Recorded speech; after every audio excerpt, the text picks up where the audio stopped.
Chapter 4 discusses business process and IT outsourcing.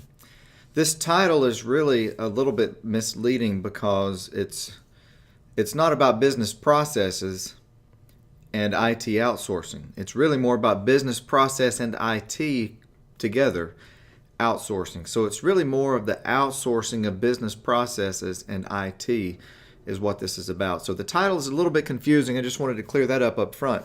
This chapter is about outsourcing completely.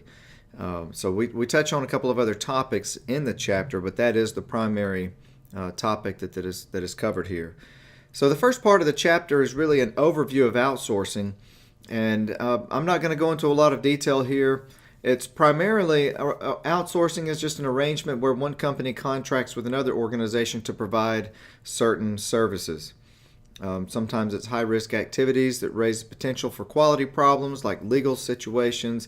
If you've got, if your company's core operation is not in technology, but part of what you do is that you capture some data from your customers, and data security is not something that you have a core competency as, then it might be worthwhile for you to outsource that to be able to, in an efficient way, have access to the skill sets needed to make sure that you're handling things in an appropriate, secure, legal fashion. So there's different activities that kind of raise the potential for outsourcing.